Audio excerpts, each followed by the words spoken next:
It does a bit, yeah. I don't want to. If you have the microphone or the sunglasses. Hello, everyone. Welcome to this incredibly special session where we have the team behind the Glassworker here. Okay, pleasure to have each and every one of you. Yeah, if you want to introduce yourselves, I think that'd be better as well. Absolutely. Yeah. Okay, I'll start. I'm Khizr Riaz, the producer of The Glassworker. Yeah. So my name is Usman Riaz. I'm the director of The Glassworker. My name's Mariam Parach, and I'm the artistic director of The Glassworker. And my name is Manuel Cristobal. I am a producer in The Glassworker. Wow, yeah. Nice to meet you all very much. So let's talk about The Glassworker, because obviously we looked at the work in progress yesterday. A lot of teary eyes in the audience. You know, it's something that's an incredibly moving story, and I think that's the best place to start, really, is your guys' story into getting here. Absolutely. It has been an incredible journey to get here. And we've all worked very, very hard, especially the team back home. As I said in the work in progress yesterday, I've been obsessed with hand-drawn animation since I was old enough to know what it was, and just working consistently to get to this point and now showcasing it at Annecy at the work in progress is more than a dream come true. Okay, yeah. Because, I mean, never in my wildest dreams did I think that the work that we would do in Pakistan, we would be able to share it with so many amazing people from the animation industry here. So very, very grateful to be here. Yeah, yeah. And then let's start at the, how you got here then, obviously, because it's a beautiful story of how you guys started, because there's not really a traditional animation department, I was going to say department, but business in Pakistan at all. And you directed live action, so the transition must be wild, actually. The dream always was to do traditional hand-drawn animation, and there's no scope for traditional animation in Pakistan. There are few people doing it. A lot of the industry is leaning towards CG animation. A lot of them are doing great work, but this was my true love. So to be able to do it, set up the studio in Pakistan, it's been a tremendous journey. It all started with, we were in the car in 2014 just discussing the idea for the film The Glassworker, and the more we discussed it, the more we realized that there's no way we can do this in live action. We have to do it in animation. Yeah. And I'm a TED senior fellow, so I'm very, very grateful. I get to go to the TED conferences and showcase my work there. And I begged one of the organizers of a TED event in Tokyo to let me come and speak about the work that I want to do in Japan, because I knew Japan would understand. And so you just went, you begged, you just went up to someone and said, please listen to me. I was carrying around a portfolio with all my drawings. This was even before we had any of this material. Wow, they were just sketches and doodles and early storyboards. And I was taking it around the entire TED conference floor in 2015, in April 2015. And I went to the TEDx Tokyo organizers. They were gracious enough to let me come and speak at the TED event there in Tokyo, and it was magical, because a few days later I was whisked away to Studio Ghibli, my favorite animation studio in the world, and I got the guidance I needed from my animation heroes, and then came back and you've said that before. Let's build on, talk a bit more about that, could you? Yes. Your experience there. Is that okay? I don't want to just narrow it down, but that's a really interesting story. So I went in with my work, and they said that everyone who walks through our doors, they are very passionate about animation, but then that love fizzles out. What makes you different? So I said, okay, then I'll go back, and they encouraged me to start a studio in Pakistan. Wow. And we came back, and the three of us then decided to build our foundation and our studio in Pakistan and focus on hand-drawn animation. And this was in late 2015.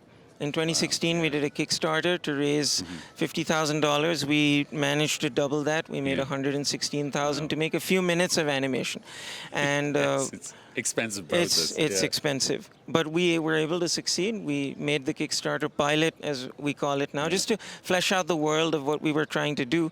But the more interesting side of the conversation, as we spoke about yesterday, is that there's no scope or training for 2D animation.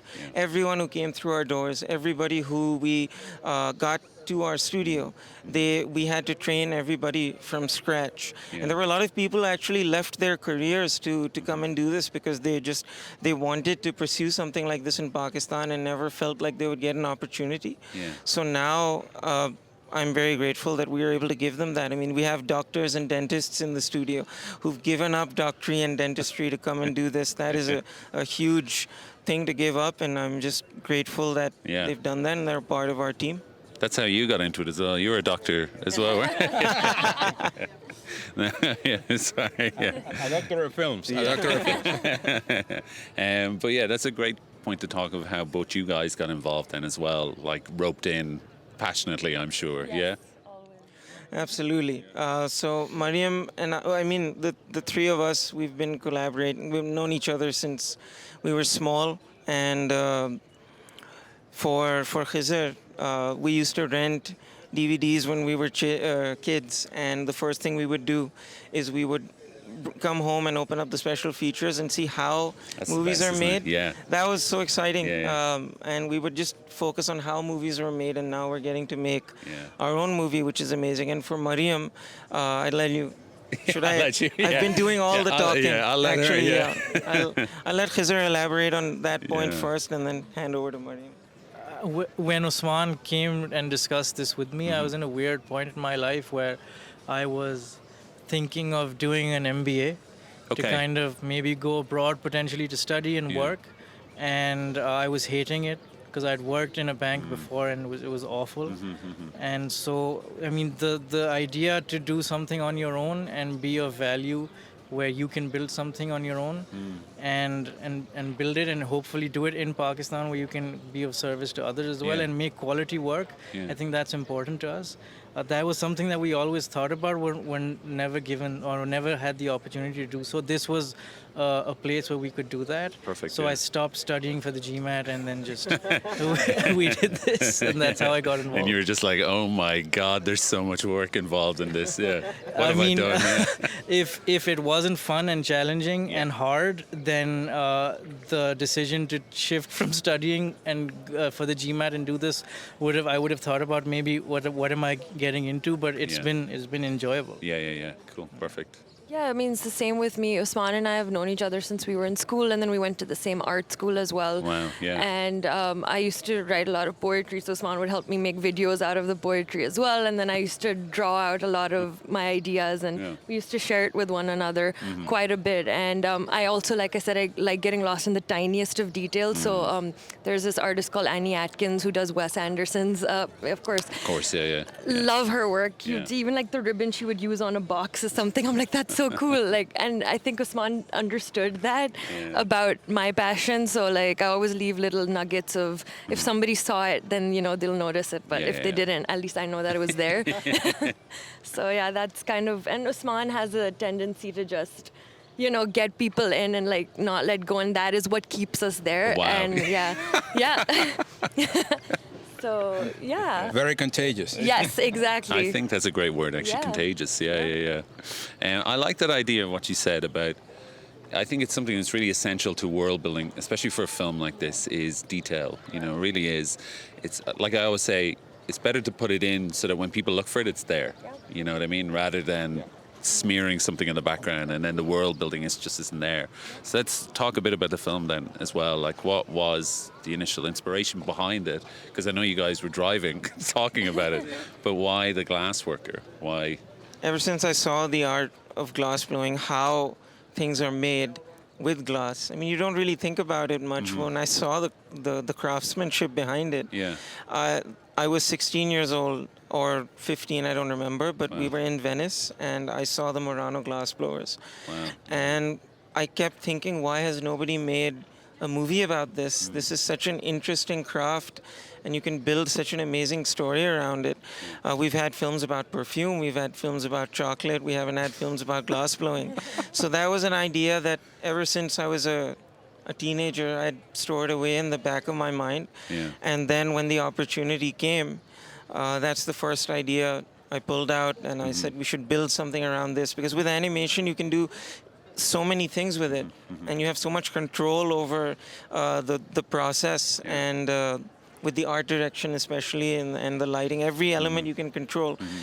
So to do justice to the craft, showcase it so that others would get interested in it, and also build an interesting story around it. That was the catalyst for the idea. Yeah. But then, of course, we've worked with so many amazing people to build a wonderful story around that idea.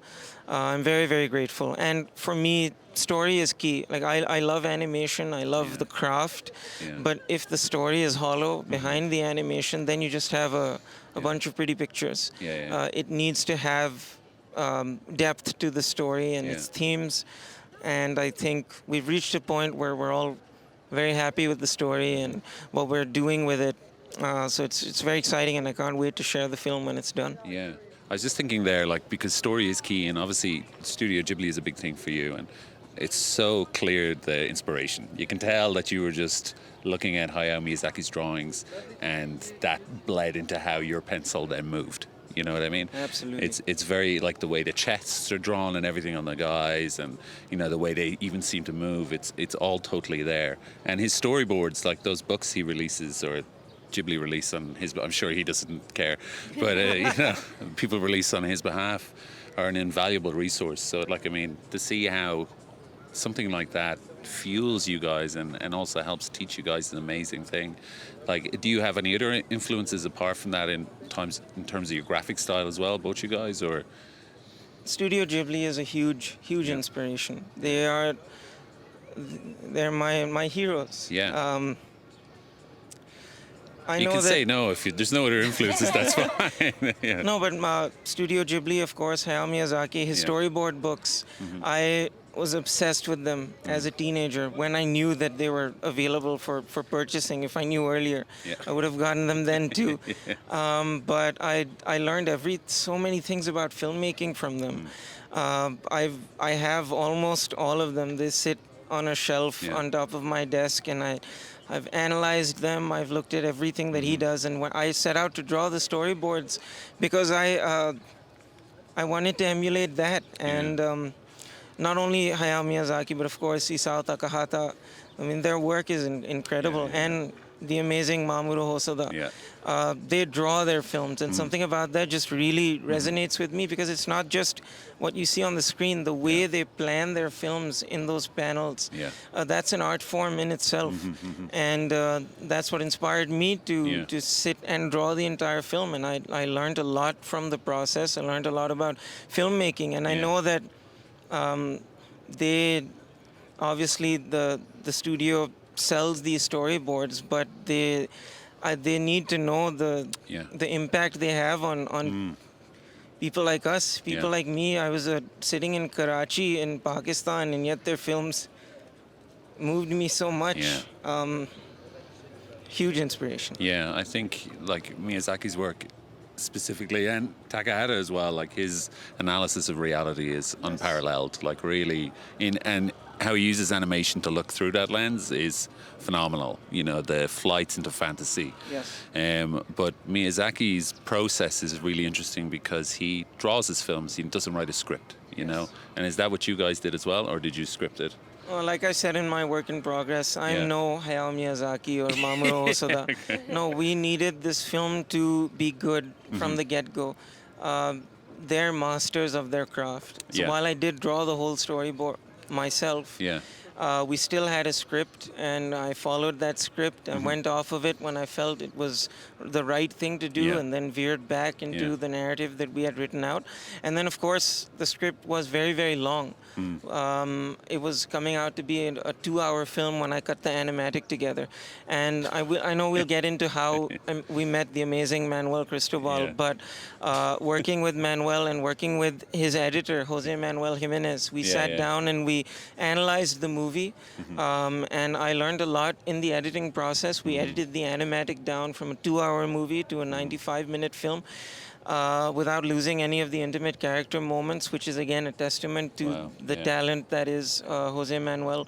But I mean, who better to learn from than someone who's edited some of my favorite animated films, Buñuel in the Labyrinth of Turtles, Incredible which work, he yeah. worked on. Yeah. So I learned a lot from the process, and I want to keep getting better. I want to soak up everything like a sponge, and hopefully then one day, maybe I can work without a script. I will earn that. Yeah. I Yes. totally get what you mean. So how then is it, from a production standpoint, then, like trying to manage all this together?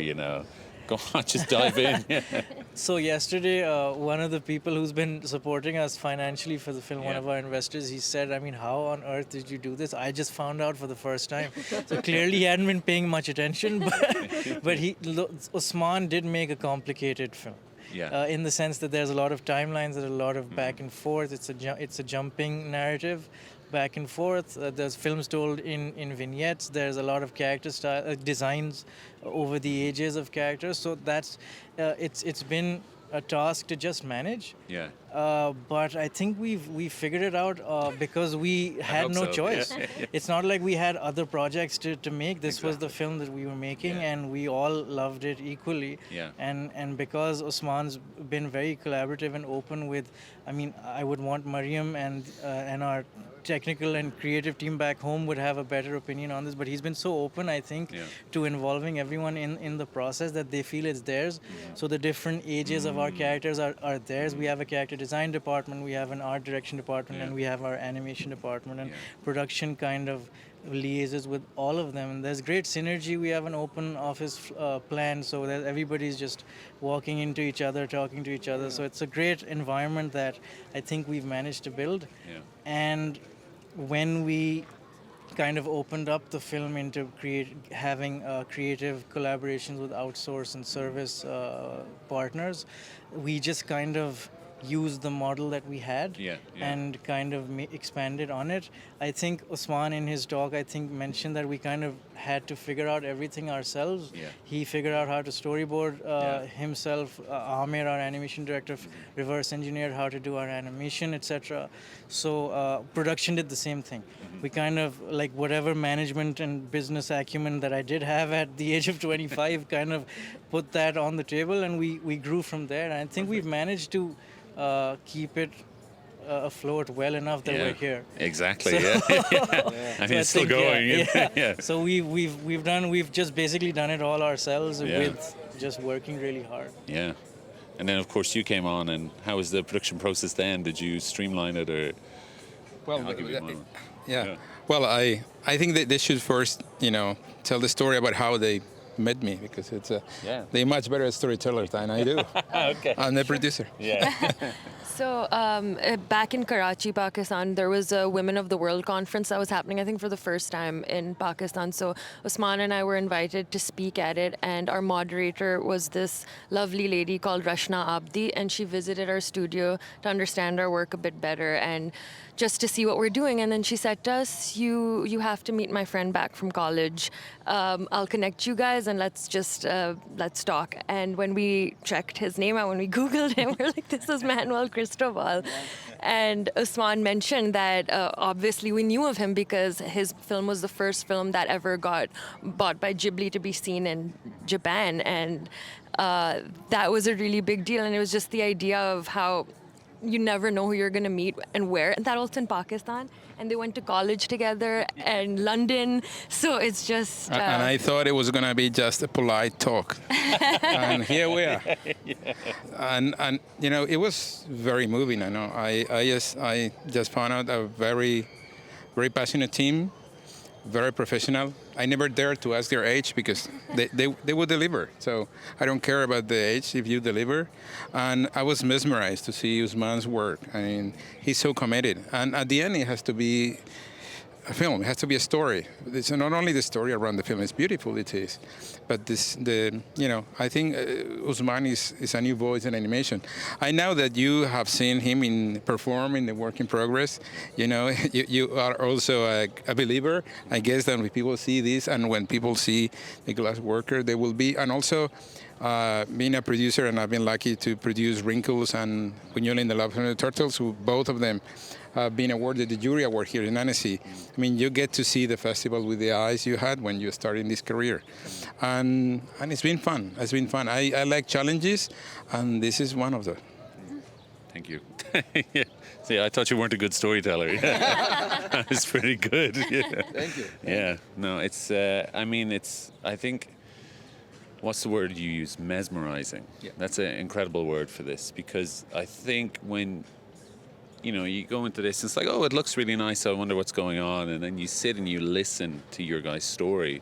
It's impossible not to want to help in some way. It's just, and I can see that, and obviously the passion that you guys have and the crew that you've crewed up with, you've made people change their careers to work on this thing. Like, that's something incredible through the passion of your voices, The thought of any creative industry or anything like that, it's very difficult for those kind of, disparate families who want success for their kids, And obviously it's something you talked about.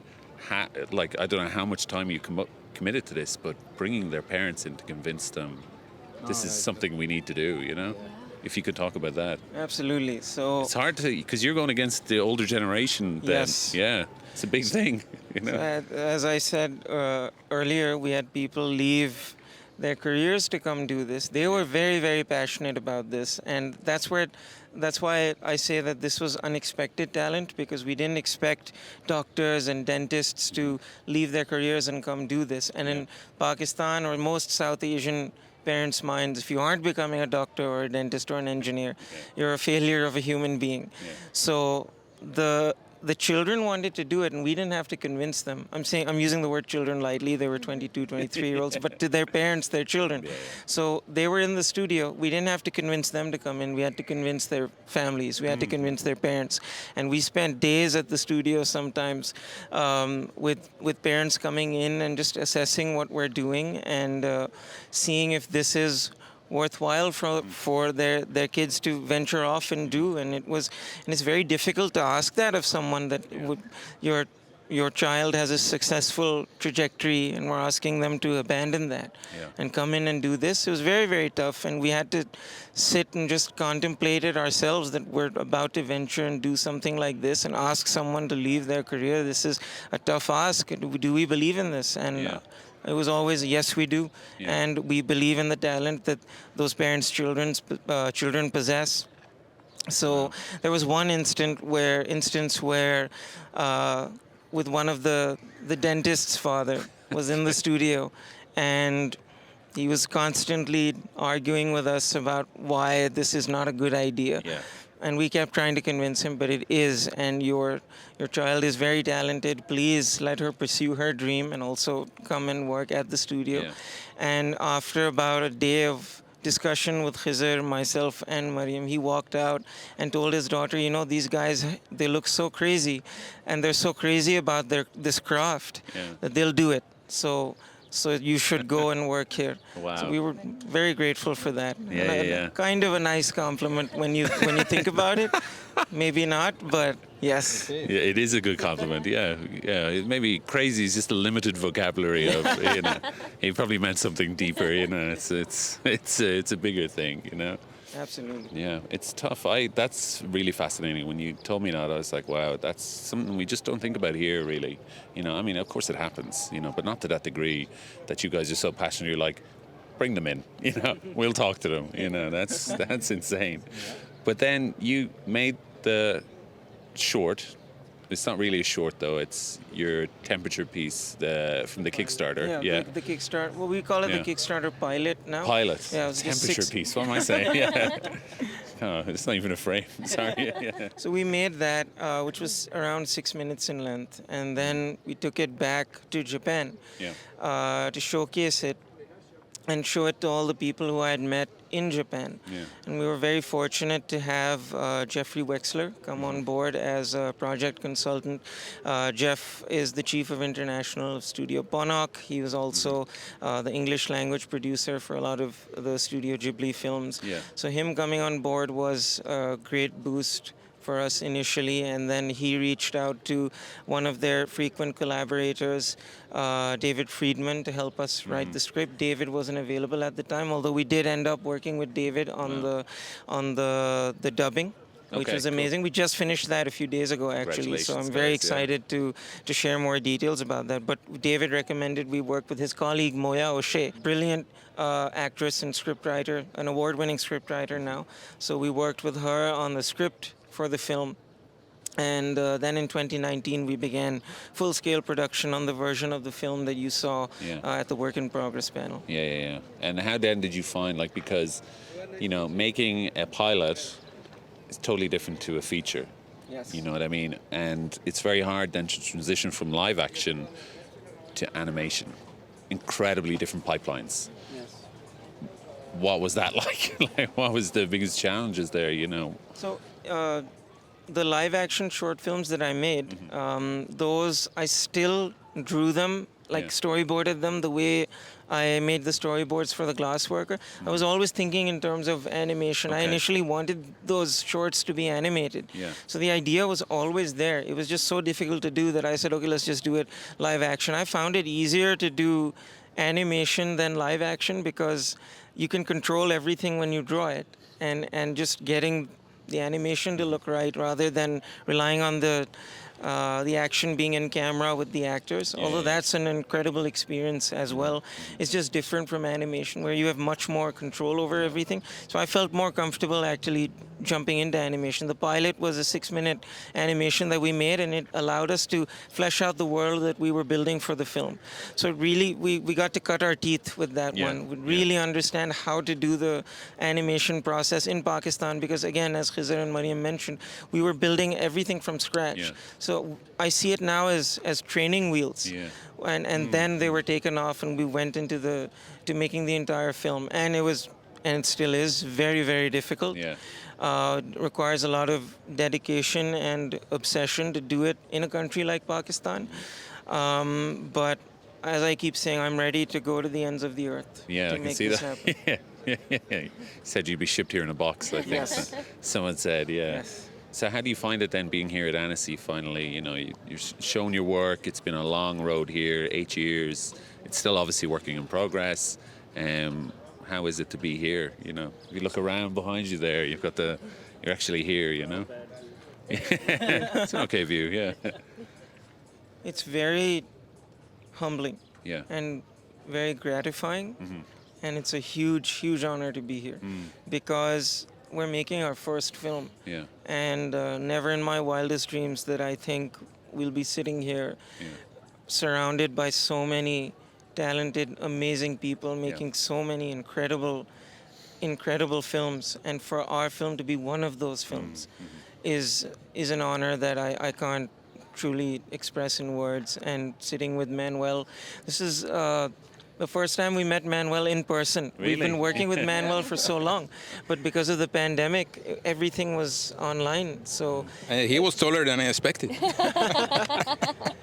No, I think we are very grateful. I mean, everybody at the festival, you know, Arnaud, Michael, Veronique, Geraldine, you know, I was talking to them when we sent the application to the Work in Progress. Only 8 films in the world were selected, and it means the world to us. I mean, again, I've been lucky to have been here before, but it was what the film and the team needed right now. So for us, it's like, you know, it's wonderful. On Monday we will be back in the studio working. Monday. Well, Tuesday. Tuesday. We land Monday morning. No, but I mean, that's one of the things I saw with Usman. I mean, he's a talented guy. He's multi-talented, but he works so hard. And then he delivers. And then when we were talking about the animatic, I said we were discussing back and forth with Jose Manuel how to make the film better, and he wouldn't doubt a single second if he could have a better film. And that's, I think, is one of the things that really talent need to understand, that apart from, you know, for the sheer talent, you have to put your blood into your films. Yeah, talent only gets you so far. Like, you have to put your blood into your films. Yes. Yeah, that's lovely. Yeah, it's all about the work you put in. You know, Yes. really is, because everyone can start something, but finishing is hard. So obviously, you guys are getting to the stage where finishing is the goal now. So what's left to do? Like, what have you got?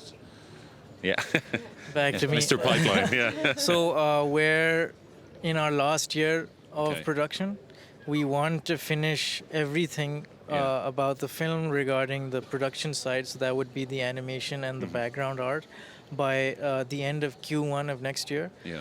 We have a multi-talented team back home as well, so we composite a lot of our work in-house. We do a lot of the post-production effects in-house, so we're doing that concurrently. Wow. Yeah. And of course, Manuel, with his connections in Spain, we could potentially be doing some post-production there.